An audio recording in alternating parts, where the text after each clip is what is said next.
है, MBBS doctors के साथ जुड़ा हुआ है और जो मेडिकल अथॉरिटी है उसके पास रिप्रेजेंटेशंस देने के बाद भी हिमाचल प्रदेश हाई कोर्ट में पिटीशन लगाने के बावजूद भी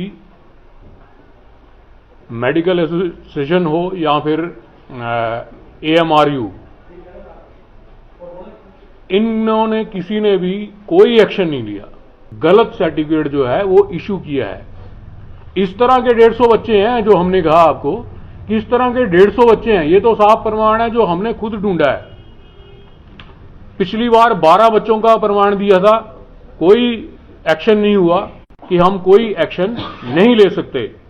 हमारा जो प्रेस कॉन्फ्रेंस करने का मकसद ये था कि इस तरह से जो हिमाचल के जो बच्चे हैं जो दिन रात मेहनत कर रहे हैं, वो तो एमबीबीएस की सीटें बाहर के लोग ले जा रहे हैं कि एक एसआईटी फॉर्म होनी चाहिए, पुलिस जो है इसमें एफआईआर दर्ज करे, विजिलेंस इसमें एफआईआर दर्ज करे तो और कहे कि जिस भी पटवारी की गलती से हुआ है या फिर तहसीलदार की गलती से हुआ है या एसडीएम किसी भी कंसर्न अथॉरिटी ने इस तरह के झूठे प्रमाण पत्र बनाकर दिए हैं उन पर भी एक्शन होना चाहिए।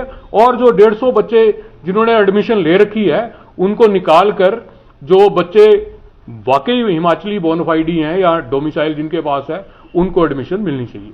बात है एमबीबीएस सीट्स की। आपको पता है कि जो स्टेट लेवल की सीट्स होती हैं उसमें 80% जो हैं सीटें स्टेट कोटे को अलॉट की जाती हैं, जिसमें कम से कम 712 के करीब सीट्स जो हैं हिमाचल प्रदेश में स्टेट कोटे की हैं।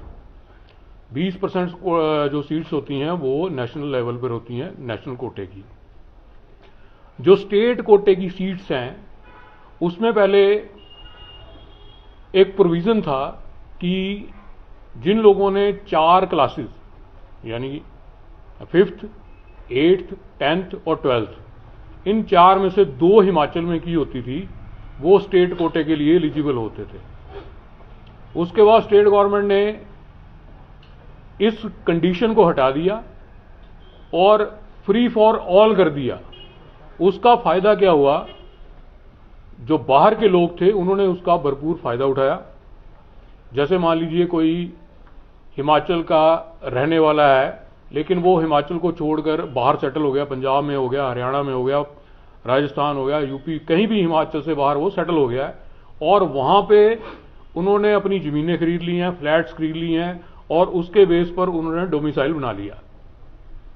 उन लोगों ने क्या किया कि मान लो कोई पंजाब में है, पंजाब में वो बच्चा पंजाब में पढ़ा है, उसने अपना वहां का स्टेट का डोमिसाइल बना लिया, यहां बोनाफाइड जो भी बना लिया उसने, उसको अगर वहां पे सीट नहीं मिली तो उसने क्या किया, हिमाचल में आया। हिमाचल में उसने आकर अपने जो पुरानी जहां का वो रहने वाला है वहां जाकर उसने दोबारा डोमिसाइल बनाया। डोमिसाइल बनाने के बाद वो फिर स्टेट कोटे के लिए एलिजिबल हो गया। वहां पर एक कंडीशन है, जो प्रोस्पेक्टस है उसमें एक कंडीशन है कि जो भी बच्चा एमबीबीएस में या उसमें एडमिशन लेना चाहता है वो सिर्फ एक डोमिसाइल को यूज कर सकता है, चाहे वो किसी भी स्टेट का है। लेकिन अगर आप 2 यूज कर रहे हैं तो वो वैसे ही ऑफेंस है जिस तरह आपके पास 2 पासपोर्ट हैं। मेडिकल में एडमिशन का फॉर्म भरने के टाइम पे आपको एक एफिडेविट देना पड़ता है। उसमें आपको एफिडेविट में लिखना पड़ता है कि मैंने सिर्फ एक ही डोमिसाइल या बोनाफाइड का यूज किया एक स्टेट का। लेकिन पिछले साल कम से कम 12 और इस साल कम से कम 150 बच्चे ऐसे थे जिन्होंने बाहरी स्टेट्स में भी काउंसलिंग में हिस्सा लिया और उसके बाद हिमाचल में भी हिस्सा लिया। और 150 बच्चे कम से कम 712 में से ऐसे हैं जो इलीगल तरीके से एडमिशन लेकर बैठे हुए हैं। उनके खिलाफ पिछले साल भी एक पिटीशन दाखिल हुई थी, एक रिप्रेजेंटेशन दी गई थी जिसमें 12 बच्चों का नाम दिया गया था। लेकिन जो अटल मेडिकल यूनिवर्सिटी है उन्होंने उसमें कोई संज्ञान नहीं लिया, उस रिप्रेजेंटेशन पर कोई एक्शन नहीं लिया। इस बार हमने 25 के करीब पिटीशन जो है वो हिमाचल हाई कोर्ट में फाइल की हैं। हिमाचल हाई कोर्ट का पिछले साल का फैसला है कि कोई भी बच्चा जो है 2 बार अगर डोमिसाइल यूज, 2 तरह के डोमिसाइल यूज करेगा तो उस पर एक्शन होना चाहिए। हिमाचल प्रदेश हाई कोर्ट में पिछले 4 महीनों से हमारी पिटीशनें पेंडिंग है और उसके बावजूद भी कोई एक्शन जो है अटल मेडिकल यूनिवर्सिटी की तरफ से नहीं लिया गया है उन बच्चों के खिलाफ जो 150 के करीब हैं जिन्होंने 2 जगह काउंसलिंग में हिस्सा लिया और झूठा एफिडेविट जो है वो उन्होंने दिया। 2-3 दिन पहले मेरे साथ विशाल मेहरा बैठे हैं।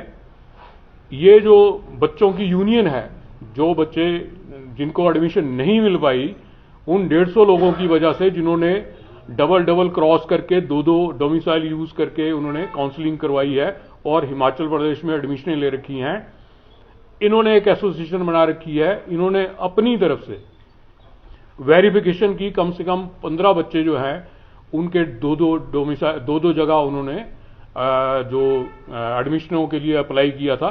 ये तो इनकी कोशिश है। कोशिश होनी चाहिए थी एएमयू की तरफ से, जिसको सारी रिप्रेजेंटेशन दी, जिसके पास सारे कोर्ट के डॉक्यूमेंट्स हैं, उनको पार्टी भी बनाया गया है। उनकी ड्यूटी बनती थी कि वो इन बच्चों के खिलाफ कोई एक्शन लें, लेकिन इन्होंने कोई भी एक्शन नहीं लिया। अभी आपको ये सामने एक एग्जांपल है, ये लड़का है कोई, मैं कह रहा हूं इसका प्रियांशु। ये इसने कौन सी जगह से बनाया, योल से इसने झूठा जो है डॉक्यूमेंट बनाया, इस बोनाफाइड बनाया, और इसको लेकर हमने जब कंसर्न्ड प्रधान और पटवारी के साथ बात की तो कंसर्न पटवारी और प्रधान ने जब चेक किया तो उन्होंने वाकई माना कि ये उनसे गलती हुई है और उन्होंने गलत सर्टिफिकेट जो है वो इशू किया है। इस तरह के 150 बच्चे हैं, जो हमने कहा आपको कि इस तरह के 150 बच्चे हैं। ये तो साफ प्रमाण है जो हमने खुद ढूंढा है। पिछली बार 12 बच्चों का प्रमाण दिया था, कोई एक्शन नहीं हुआ कि हम कोई एक्शन नहीं ले सकते।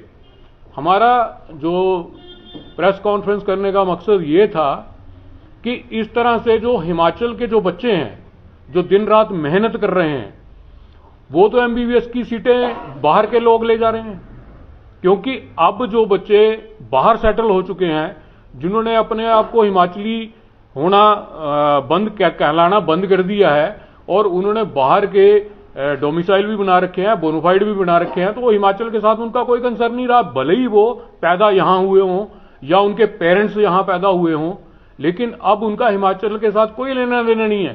ठीक ये वैसे ही है जैसे कई बच्चे जो हैं कनाडा और ऑस्ट्रेलिया में सेटल हैं और वहां की उन्होंने परमानेंट रेजिडेंसी ले रखी है, तो वो उनका जो पासपोर्ट है वो कनाडा का है या यूएसए का है या फिर ऑस्ट्रेलिया का है, वो इंडियन नहीं रहे हैं।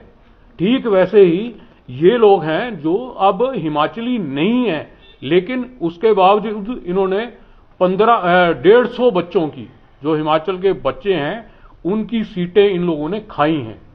तो हम ये कहते हैं कि एक एसआईटी फॉर्म होनी चाहिए, पुलिस जो है इसमें एफआईआर दर्ज करे, विजिलेंस इसमें एफआईआर दर्ज करे, तो और कहे कि जिस भी पटवारी की गलती से हुआ है या फिर तहसीलदार की गलती से हुआ है या एसडीएम, किसी भी कंसर्न अथॉरिटी ने इस तरह के झूठे प्रमाण पत्र बनाकर दिए हैं, उन पर भी एक्शन होना चाहिए। और जो 150 बच्चे जिन्होंने एडमिशन ले रखी है उनको निकाल कर जो बच्चे वाकई हिमाचली बोनाफाइडी हैं या डोमिसाइल जिनके पास है, उनको एडमिशन मिलनी चाहिए।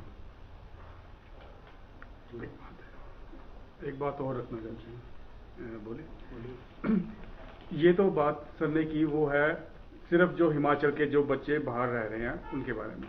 मैं आपसे कुछ बातें ऐसे ही बताना चाहता हूँ कि एक नाम अभी तक मैं उसका नहीं बता सकता हूँ क्योंकि हमने उसको कंफर्म नहीं किया है। एक बिहार की लड़की है, उसने वो एक उसमें इंटरव्यू में किसी का इंटरव्यू चला, उसके नीचे वो लिख रही है कि मैं बिहार से हूँ, मेरे 600 कुछ नंबर हैं और मेरे को बिहार में सीट नहीं मिल सकती है। लेकिन हिमाचल हिमाचल एक ऐसी जगह है जहाँ पर मेरे को सीट मिल सकती है, मैं यहाँ पर कैसे अप्लाई करूँ? मैंने वहाँ से 10th की है या 12th की है, ऐसे उसने लिखा हुआ है। उसका मैं आपको उसका वो भी दिखाऊंगा थोड़ी देर में अपने मोबाइल में। और जो मेरे पास प्रूफ है उसके अनुसार मेरे माता पिता का कोई प्रूफ नहीं है कि वो हिमाचल से हैं। और मेरे पास भी जो प्रूफ है वो सिर्फ ये बताते हैं कि मैं पिछले 10 साल से, या मतलब मैं 10 साल मेरे हिमाचल में कटे हैं। जबकि आप सबको इसका पता है कि हिमाचली बोनोफाइड बनाने के लिए कम से कम 20 साल हिमाचल में रहना जरूरी माना गया है। उस लड़की ने बताया, उसके बाद उसका ब्रदर आगे आ गया है इंटरव्यू देने। वो कहता है ये जो मेरी बहन है ये बोल रही थी, वो मेरे बारे में बोल रही थी। तो एक हमीरपुर से और बिहार का एक लड़का है, वो उनको उसमें बताता है, कहता है कोई बात नहीं आप आ जाइए, मेरा भी ऐसा ही था, हिमाचल में कोई नहीं पूछता। और उस लड़के को हिमाचल में एमबीबीएस की सीट मिली है। ये तो किसी भी तरह हिमाचली नहीं है ना, बिहार का है। अच्छा, इस लड़के ने एक और बात की, बड़ी चालाकी से इसने गूगल में भी पूछा। गूगल में इसने ये नहीं पूछा कि मैं एमबीबीएस की सीट लेना चाहता हूँ, उसने उसमें ये पूछा कि मैं क्लैट की सीट लेना चाहता हूँ हिमाचल में, और मैं बिहार में जन्मा हूँ और मेरे पास ऐसा था। तो उसमें एक कोई वकील साहब है, उन्होंने उनको नीचे आंसर दिया हुआ है कि नहीं आप डबल डोमेसाइल नहीं यूज कर सकते, आपके पास इस वक्त बिहार का बोनोफाइड है, आप दूसरा नहीं कर सकते, ये कानूनी गलत हो जाएगा। लेकिन फिर भी उसने हिमाचल में आके सीट दी है। एक ये चीज है।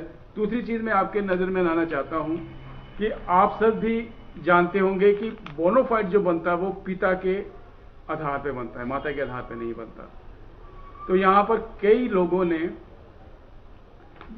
जिनकी माताएं जिनकी शादी, मतलब लड़कियों की शादी पंजाब में हो गई थी, उन बच्चों ने अपनी माताओं के आधार पे बोनोफाइड बना लिए हुए हैं। उसमें भी हमने हमारे पास एक पुत का बोलो पक्की वो जो है जानकारी है, उसमें हमने आरटीआई डाली हुई है, लेकिन उसका 1 महीना हो गया, हमें जवाब नहीं आया अभी तक। तो एक तो वो बात होगी। ये 2 चीजें हमने ये बता दी आपको कि कईयों ने अपने माता के नाम पे बनाया, और कई जो बाहरी स्टेट के हैं वो है ही बिहार के या किसी और के, उन्होंने हिमाचल का बना लिया है। वैसे ही कई बच्चे ऐसे हैं जिनका यहाँ पर कुछ भी नहीं है, उन्होंने अपने चाचा, नाना, नानी उनके नाम पर बोनोफाइड बना ली है। अगर सरकार आगे कोई जांच करवाती है तो हमारी सरकार से एक प्रार्थना है कि इस आधार पर करें, जैसे हमने इस लड़के को पकड़ा, उसमें सर ने मुझे बोला था उस लड़के के पास जाओ, वहां पर जाओ और पता करो, ये मेरे को कुछ डाउटफुल लग रहा है लड़का। मैं गया वहां पर, तो उन्होंने मैं पटवारी जी के पास गया, तो उन्होंने पहली मीटिंग में को बोला कि नहीं प्रधान जी ने नोट लगाया, वो सब कुछ ठीक है, चले जाओ। मैंने भी वापस आके उनको ये बोल दिया। इन्होंने मेरे को बोला नहीं विशाल ऐसे नहीं चेकिंग करनी है, चेकिंग ऐसी होगी कि आप प्रधान जी के पास जाओ और उनसे उस बच्चे का, अगर उन्होंने वो लिख के दिया है, नोट लिख के दिया, तो उनको बोलो इसका मुझे परिवार नकल दें, और पटवारी जी के पास जाओ और उनको बोलो हमें इनका वो दें, क्या कहते पर्चा दें। जब मैंने ये वाला कदम उठाया तो वो लड़का तब पकड़ा गया। ना वहां पर उनका कोई जमीन का पर्चा था, ना उनका कोई वहां मकान था, ना ही वहां पर प्रधान जी के पास उनका कोई लेखा जोखा था। तो हम भी चाहते हैं कि अगर कोई सरकार इनकी चेकिंग करवा रही है तो वो लिपापोती ना हो, इसी ढंग से किया जाए कि प्रधान से कंसर्न बच्चे का क्या कहते परिवार नकल मांगी जाए और पटवारी जी से पर्चा मांगा जाए।